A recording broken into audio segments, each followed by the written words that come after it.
So guys welcome back to micro classes. हमारी Meerut university और Saharanpur university की बीएड की क्लासेज चल रही है। आज का हमारा सब्जेक्ट है contemporary India and education. Contemporary India की है 10th क्लास है। आज का हमारा टॉपिक है सार्जेंट रिपोर्ट जो 1944 में आई थी। अब ये एक शिक्षा से संबंधी रिपोर्ट थी। इस रिपोर्ट के क्या सुझाव थे, क्या क्या इसने अपने सुझाव दिए भारतीय शिक्षा में परिवर्तन के, वह सब हम इस सेशन में कवर करने वाले हैं। टॉपिक का नाम है हमारे सार्जेंट रिपोर्ट, जो कि 1944 में आई थी। ये इन्होंने इशू की थी, ये जॉन सार्जेंट थे, इन्होंने ये रिपोर्ट दी है भारतीय शिक्षा के बारे में है। ये 1944 की बात है। अब देखो, भारत की शिक्षा की व्यवस्था संबंधी काफी सारे सुझाव आ चुके थे, काफी सारी रिपोर्ट आ चुकी थी, काफी सारी शिक्षा नीतियां बन चुकी थी 1944 तक।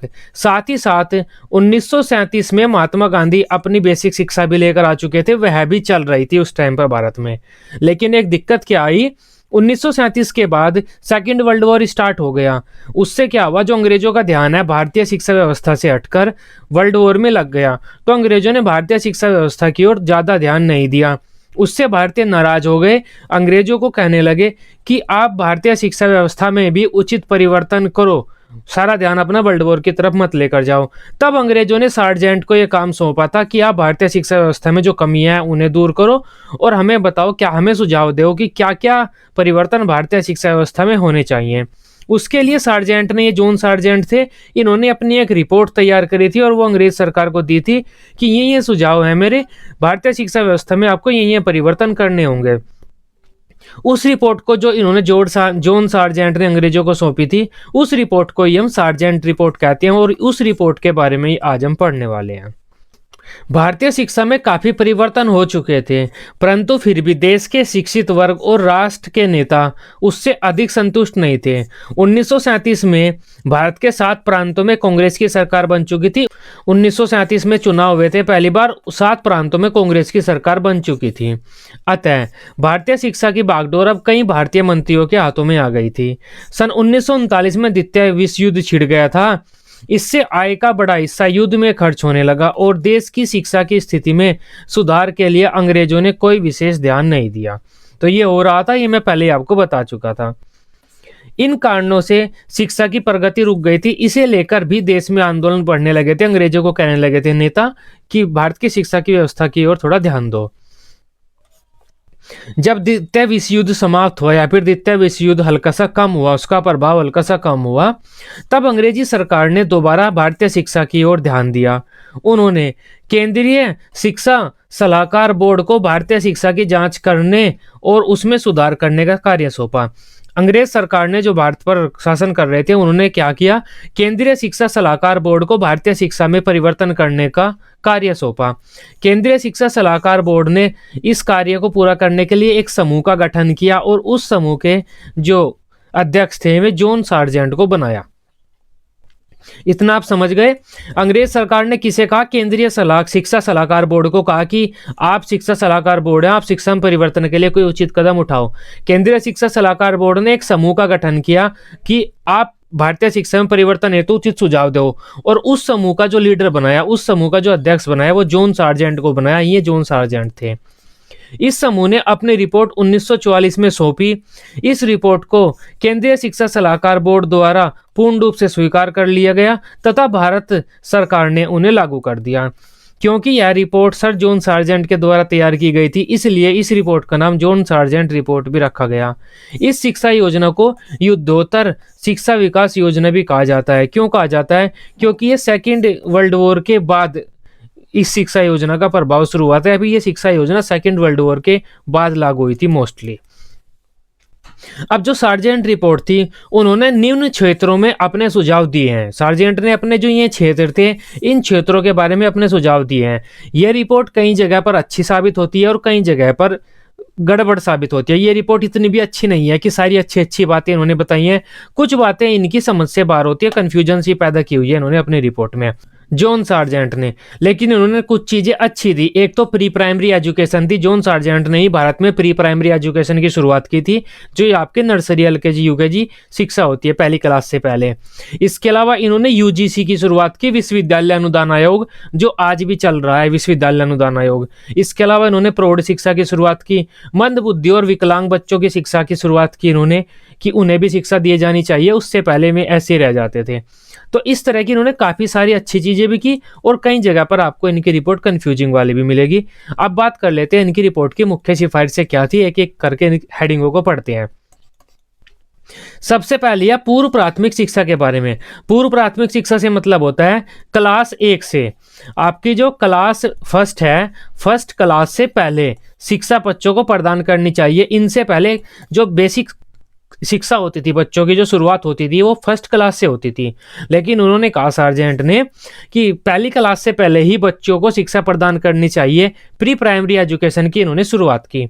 सार्जेंट रिपोर्ट ने बताया है कि यदि राष्ट्रीय शिक्षा को सफल बनाना है तो विभिन्न शिशु विद्यालय नर्सरी स्कूलों की स्थापना की जाए, उनमें 3 से 6 वर्ष तक के बच्चों को दाखिला मिलना चाहिए। अब सार्जेंट ने कहा कि जब बच्चा 3 वर्ष का हो जाता है तो उसे प्री प्राइमरी एजुकेशन में दाखिला प्रदान कर दो। उन विद्यालयों को क्या कहा गया? शिशु विद्यालय कहा गया सार्जेंट रिपोर्ट के अनुसार, या फिर नर्सरी विद्यालय कहा गया। जहां शिशुओं की संख्या अधिक है वहां अलग से शिशु विद्यालय खोले जाएं। जहां शिशुओं की संख्या कम है वहां प्राथमिक विद्यालयों के साथ ही इन प्री प्राइमरी क्लासेस को जोड़ा जाए। पूर्व प्राथमिक कक्षाओं को प्राइमरी स्कूल के साथ ही जोड़ा जाए जहां पर बच्चों की संख्या, शिशुओं की संख्या कम है। समिति ने यह भी कहा कि इन बच्चों की शिक्षा निःशुल्क होनी चाहिए, जिससे गरीब बच्चे भी शिक्षा ग्रहण कर सके। समिति की रिपोर्ट में यह भी कहा गया है कि छोटे बच्चों पर शिक्षा का भार नहीं डालना चाहिए, उन्हें सामाजिक अनुभव तथा व्यवहारिक शिक्षा प्रदान करनी चाहिए। इन्होंने कहा कि जो प्री प्राइमरी एजुकेशन होगी ये शिक्षा के भार के रूप में नहीं होगी। किताबी ज्ञान बच्चों को मत दो, किताबों का भार या किताबी ज्ञान तुरंत बच्चों पर मत डाल दो। व्यवहारिक शिक्षा, खेल कूद कर मस्ती मजाक करते हुए व्यवहारिक शिक्षा बच्चों को दो, क्योंकि छोटे बच्चे हैं, किताबी ज्ञान में नहीं सहन कर सकते या नहीं प्राप्त कर सकते। शिक्षा के रूप में शिशु विद्यालयों में अधिकतर प्रशिक्षित अध्यापिकाएं ही रखी जाएं, यही बात है। प्रशिक्षित ट्रेंड लड़कियों को ही रखा जाता है छोटे स्कूलों में, वो इस वजह से रखा जाता है, एक तो लड़कियों पे बच्चों को पालना पोसना आता है, उन्हें पता होता है बच्चों के साथ कैसा बिहेव करना है, और दूसरा बच्चे चंचल होते हैं, शैतान होते हैं, तो लड़कियां जो होती हैं उनका पेशेंस ज़्यादा होता है लड़कों से। लड़के डांट देते हैं, लड़कियां डांटती नहीं, बच्चों के साथ खेलती ही रहती हैं, इस वजह से कहा गया। यह पूर्व प्राथमिक शिक्षा के बारे में था। अब प्राथमिक शिक्षा की बात कर लेते हैं। प्राथमिक शिक्षा के बारे में सार्जेंट रिपोर्ट ने क्या कहा? समिति ने अपनी रिपोर्ट में कहा कि भारत में प्राथमिक शिक्षा की सफलता के लिए 6 से 14 वर्ष की आयु, मतलब कक्षा 1 से 8 के सभी बच्चों के लिए सार्वभौमिक, अनिवार्य तथा निःशुल्क प्राथमिक शिक्षा की व्यवस्था की जाए। अब इन्होंने, सार्जेंट रिपोर्ट ने प्राथमिक कक्षा शिक्षा को 1 से 8 तक पहुंचा दिया। पहले क्या था? कक्षा 1 से 5 तक प्राथमिक कक्षाएं होती थी, जो 6 से 8 तक होती थी उन्हें मिडिल कक्षाएं कहा करते थे। ये वुड ने कहा था, मिडिल कक्षाएं कहा करते थे पहले। लेकिन इन्होंने क्या किया? 1 से 8 तक प्राथमिक कक्षाएं कह दिया कि 1 से 8 तक प्राथमिक कक्षाएं होंगी। सार्जेंट रिपोर्ट ने यह बात कही। प्राथमिक शिक्षा को 2 भागों में बांटा जाए, जूनियर बेसिक जो 1 से 5 क्लासेस तक होगी, सीनियर बेसिक जो 6 से 8 कक्षाओं तक होगी। प्राथमिक कक्षा को 2 भागों में बांट दिया सार्जेंट रिपोर्ट ने, जूनियर बेसिक और सीनियर बेसिक। जूनियर बेसिक 1 से 5 कक्षा को कहेंगे हम, सीनियर बेसिक 6 से 8 कक्षाओं को कहेंगे। और जो 6 से 11 साल के बच्चे होंगे वे जूनियर बेसिक में रहेंगे, 11 से 14 साल के बच्चे सीनियर बेसिक में रहेंगे। जूनियर बेसिक शिक्षा सभी के लिए अनिवार्य कर दी जाए, शिक्षा का माध्यम मातृभाषा होना चाहिए। तो ये प्राथमिक कक्षा के बारे में सार्जेंट रिपोर्ट ने कहा।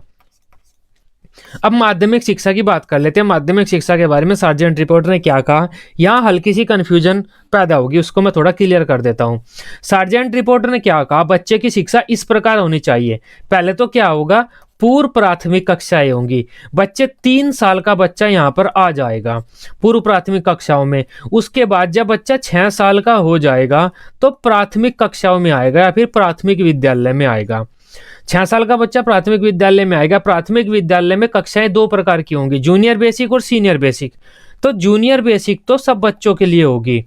जूनियर जो बेसिक है, जूनियर बेसिक कक्षाएं कक्षा 1 से 5 तक तो सब बच्चों के लिए होगी।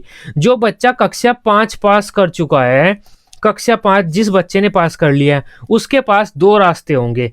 पहला रास्ता तो ये होगा वो सीनियर बेसिक कक्षाओं की तरफ बढ़े और कक्षा 6 7 8 कक्षा पास करके पढ़ाई छोड़कर अपना किसी धंधे वंदे में लग जाए। पहला रास्ता तो ये होगा। दूसरा रास्ता ये होगा कक्षा 5 जो बच्चा पास कर चुका है वो माध्यमिक कक्षाओं की तरफ बढ़े या फिर माध्यमिक शिक्षा की तरफ बढ़े। माध्यमिक शिक्षा में कौन कौन सी कक्षा होंगी? कक्षा 6 से 11 होंगी। कक्षा 12 को इन्होंने हटा दिया था, कक्षा 12 को इन्होंने कहा था यूनिवर्सिटी में जोड़ दो। माध्यमिक शिक्षा में कक्षा 6 से 11 होंगी। तो ये कंफ्यूजन वाली बात है। कक्षा 6 7 8 प्राइमरी में भी है और कक्षा 6 7 8 माध्यमिक में भी है। जो बच्चा 5वीं क्लास पास कर चुका है उसके पास दो रास्ते हैं। अगर वो इंटेलिजेंट है तो वो माध्यमिक शिक्षा की तरफ जाएगा जहां पर वह कक्षा 6 7 8 9 10 11 तक पढ़ेगा और आगे यूनिवर्सिटी में एडमिशन लेकर आगे बढ़ेगा और इंटेलिजेंट बच्चा बन जाएगा। लेकिन अगर बच्चा इंटेलिजेंट नहीं है तो उसे माध्यमिक कक्षाओं की तरफ मत भेजो, उसे सीनियर जो हमारी कक्षाएं हैं, सीनियर प्राथमिक जो कक्षाएं हैं, सीनियर बेसिक एजुकेशन जो है उस की ओर भेजो। 6 7 8 कक्षा में उसे पढ़ाओ और बाद में वो पढ़ाई छोड़कर अपना किसी धंधे वंदे में लग जाएगा, काम करने लगेगा।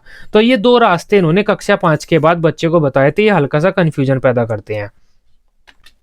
ये एक बार और देख लेते हैं। प्राथमिक कक्षा को दो भागों में बांटा इन्होंने, जूनियर बेसिक और सीनियर बेसिक। जो सीनियर बेसिक है वो कक्षा 6 7 8 है। अब माध्यमिक शिक्षा के बारे में पढ़ते हैं। माध्यमिक शिक्षा की अवधि को इन्होंने 6 वर्ष का बताया, कक्षा 6 से 11 तक का, जिसमें बच्चा 11 साल से 17 साल का रहेगा। माध्यमिक शिक्षा में कौन कौन सी कक्षाएं आ गई? 6 7 8 9 10 11 ये कक्षाएं आ गई माध्यमिक शिक्षा में। 6 7 8 माध्यमिक में भी है और 6 7 8 सीनियर बेसिक में भी है। बस इनमें फर्क इतना है, माध्यमिक कक्षाएं वो बच्चा करेगा जो इंटेलिजेंट है और उसे आगे पढ़ाई करनी है तो वो माध्यमिक शिक्षा में चला जाएगा। कोई कम इंटेलिजेंट है या आगे नहीं पढ़ाई करना चाहता तो वो जूनियर बेसिक से सीधा सीनियर बेसिक में चला जाएगा और पूरी प्राइमरी एजुकेशन लेकर अपनी पढ़ाई छोड़ सकता है। माध्यमिक कक्षाओं में प्रवेश के लिए जूनियर बेसिक कक्षाओं के बाद माध्यमिक कक्षाओं में प्रवेश जूनियर बेसिक कक्षाओं के बाद दिया जाएगा तथा केवल उन्हीं छात्रों को माध्यमिक कक्षाओं में प्रवेश दिया जाएगा जो जूनियर बेसिक कक्षाओं में विलक्षण योग्यता प्रदर्शित करेंगे। मतलब जूनियर बेसिक कक्षाओं में जो इंटेलिजेंट बच्चा होगा उसे हम माध्यमिक कक्षाओं में रखेंगे, जो नहीं इंटेलिजेंट नहीं होगा उसे माध्यमिक कक्षाओं में नहीं लेकर जाएंगे, उसे प्राथमिक कक्षाओं की सीनियर बेसिक कक्षाओं में प्रवेश दे देंगे और 8वीं क्लास पास करके वो भग जा भाई यहाँ से तू। बाकी छात्रों को सीनियर बेसिक कक्षाओं में प्रवेश दिया जाएगा। माध्यमिक शिक्षा ऐसी होनी चाहिए जो बच्चों को सीधे व्यवसाय तथा रोजगार से जोड़े ताकि वे आत्मनिर्भर हो सके और अपने पैरों पर खड़े हो सके। माध्यमिक विद्यालयों में अंग्रेजी का अध्ययन अनिवार्य होगा परंतु शिक्षा का माध्यम मातृभाषा ही होगी। प्राथमिक कक्षाओं में इन्होंने जो जूनियर बेसिक कक्षाएं हैं उनमें अंग्रेजी का माध्यम अनिवार्य नहीं किया इन्होंने। माध्यमिक कक्षाओं में छात्र शिक्षक अनुपात 20:1 होना चाहिए। 20 बच्चों पर एक शिक्षक होना चाहिए माध्यमिक कक्षाओं में। इन्होंने कहा कि हाई स्कूल दो प्रकार के होंगे। 10th क्लास के जो स्कूल है वे दो प्रकार के होंगे। पहला तो होगा साहित्यिक और दूसरा होगा टेक्निकल। टेक्निकल तो वे होंगे जिन्हें टेक्निकल पढ़ाई करनी है तो वे टेक्निकल स्कूल में एडमिशन लेंगे, जिन्हें साहित्यिक पढ़ाई करनी है लिटरेचर वगैरह की वे साहित्यिक स्कूल में पढ़ाई लेंगे, साहित्यिक स्कूल में एडमिशन लेंगे। यहां पर इन्होंने एक बात और कही, इन दोनों प्रकार के स्कूलों में लड़कियों के लिए गृह विज्ञान की शिक्षा की व्यवस्था होगी। माध्यमिक कक्षा हेतु निर्धन छात्रों के लिए छात्रवृत्तियों की व्यवस्था की जाए, ये बात भी इन्होंने कही। बस यही बात थी इनकी। एक कंफ्यूजन वाली तो ये थी कि 5वीं क्लास के बाद 6 7 8 जो कक्षाएं हैं वे माध्यमिक में भी हैं प्राथमिक में भी हैं। प्राथमिक में वो बच्चा करेगा जिसे आगे नहीं पढ़नी, माध्यमिक में इंटेलिजेंट बच्चा जाएगा जो आगे पढ़ना चाहता है। एक और बात थी इनकी, इन्होंने ये कहा कि माध्यमिक कक्षाओं में बच्चों को ज़्यादा एडमिशन न दिया जाए। माध्यमिक कक्षाओं में 20% बच्चों को एडमिशन दिया जाए प्राथमिक कक्षा से, बाकी को सारों को सीनियर बेसिक में भेजो। इंटेलिजेंट बच्चों को ही माध्यमिक में भेजो और उन्हें ही आगे बढ़ाओ। तो ये बात इन्होंने कही। इनकी ये बात भी गलत थी। अब माध्यमिक कक्षाओं में हम इंटेलिजेंट बच्चों को ही क्यों भेजें?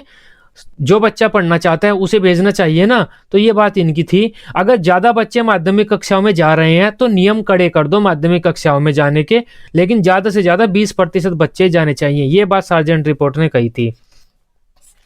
उच्च शिक्षा, अब यूनिवर्सिटी कोर्सेज के बारे में क्या कहा इन्होंने देखो एक बात तो ये क्लियर कर दी कि कक्षा 6 से कक्षा 11 तक माध्यमिक होगा।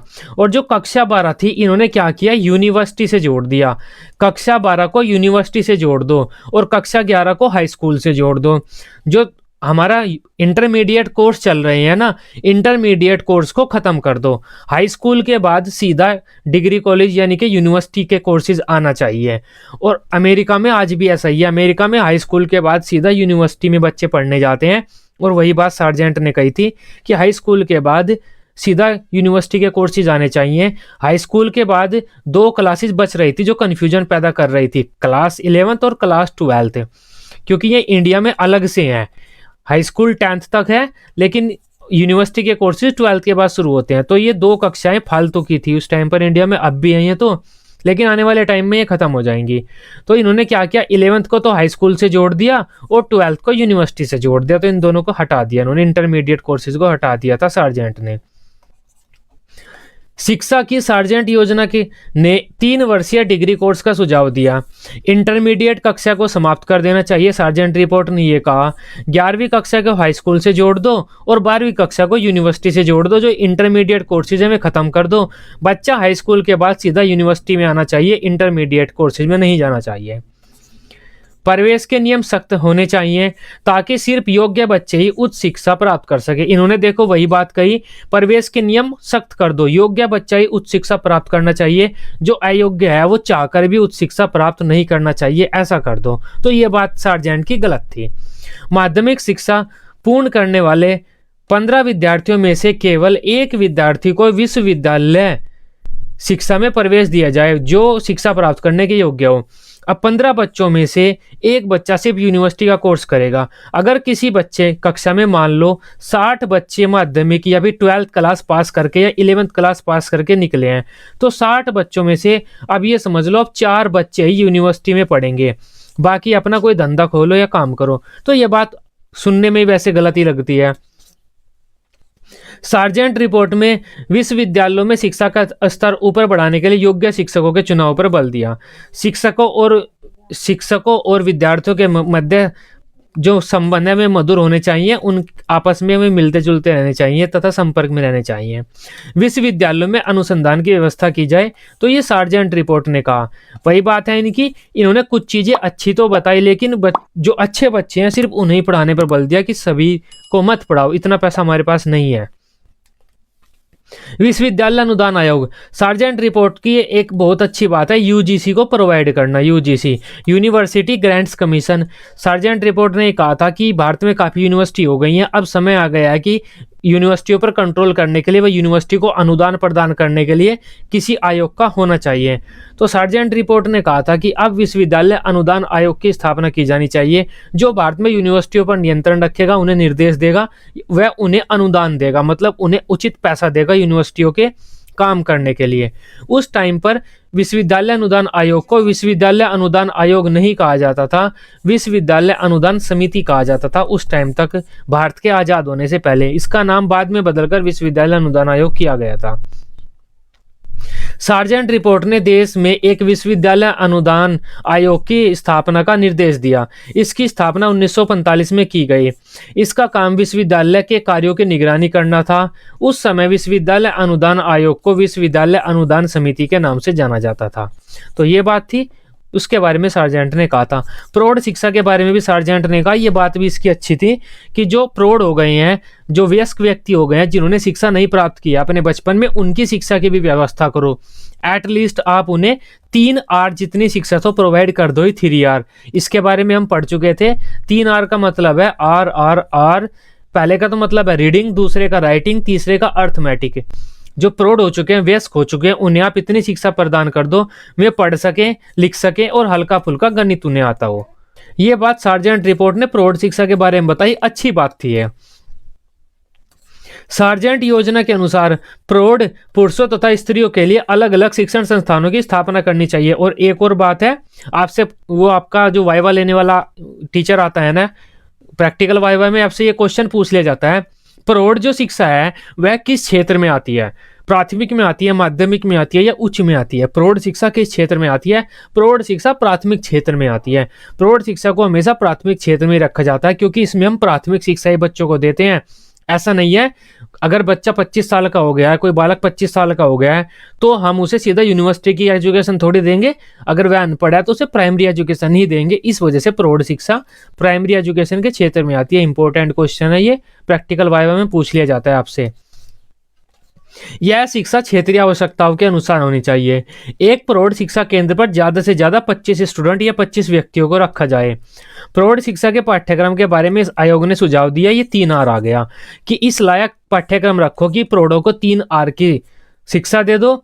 उसके बाद अर्थशास्त्र, नागरिक शास्त्र, इतिहास, भूगोल, स्वास्थ्य विज्ञान आदि की शिक्षा भी दे दो, लेकिन जो मेन फोकस रखो आप 3R पर रखो। इसमें शिक्षण सहायक सामग्री का ज्यादा प्रयोग किया जाए। प्रौढ़ शिक्षा में शिक्षण सहायक सामग्री का ज्यादा प्रयोग किया जाए, क्योंकि उनका मन नहीं लगता शिक्षा प्राप्त करने में उस आयु में। और ऐसा नहीं है कि प्रौढ़ शिक्षा आप हमेशा जिंदगी भर देते रहो या 10-12 साल की दो, एटलीस्ट 1 या 2 साल की शिक्षा तो सभी को दो, क्योंकि इतने में वे लिखना पढ़ना सीख लेंगे। मंद बुद्धि व विकलांग बालकों की शिक्षा, यह भी एक अच्छा सुझाव था सार्जेंट रिपोर्ट का। ये जो हमारे हैंडीकैप्ड बच्चे होते हैं उनकी शिक्षा की व्यवस्था भी करो। अगर कोई नहीं पढ़ सकता, नहीं देख सकता, नहीं सुन सकता, तो उसकी शिक्षा की व्यवस्था भी करो। रिपोर्ट में असमर्थ व्यक्तियों के प्रशिक्षण की ओर विशेष ध्यान दिया गया है। मानसिक और शारीरिक रूप से जो विकलांग व्यक्ति हैं उनके लिए शिक्षा की अलग अलग व्यवस्था होनी चाहिए, ये बात कहा गया है। नेत्रहीन और बहिरों, जो देख नहीं सकता, जो सुन नहीं सकता, उनके लिए प्रशिक्षित शिक्षकों सहित विशेष शिक्षक या शैक्षिक प्रबंधन की व्यवस्था होनी चाहिए। जो बच्चे विकलांग है मानसिक रूप से, शारीरिक रूप से, जो देख नहीं सकते, सुन नहीं सकते, उनके लिए स्पेशली ट्रेंड टीचरों की आप वो करो, व्यवस्था करो। और उनके लिए अलग से आप एजुकेशनल सेंटर खोलो जो स्पेशल उनके लिए हो। जहाँ तक संभव हो विकलांगों को भी लाभकारी रोजगारों के लिए प्रशिक्षित करना चाहिए। अगर संभव हो सकता है तो विकलांगों को भी आप इस तरह ट्रेनिंग दे दो कि वे भी कोई ना कोई रोजगार करके अपना खर्चा यापन कर सकें, कुछ ना कुछ काम उन्हें करना सिखा दो। तकनीकी, वाणिज्य व कला की शिक्षा, देश में तकनीकी शिक्षा की व्यवस्था की जाए। इस रिपोर्ट ने कहा देश में राष्ट्रीय तकनीकी शिक्षा परिषद, national council for technical education, इसका एक निर्माण किया जाए। राष्ट्रीय तकनीकी शिक्षा परिषद का निर्माण किया जाए। देश में 2 प्रकार के तकनीकी एवं वाणिज्य स्कूल खोले जाएं, अल्पकालीन व पूर्णकालीन।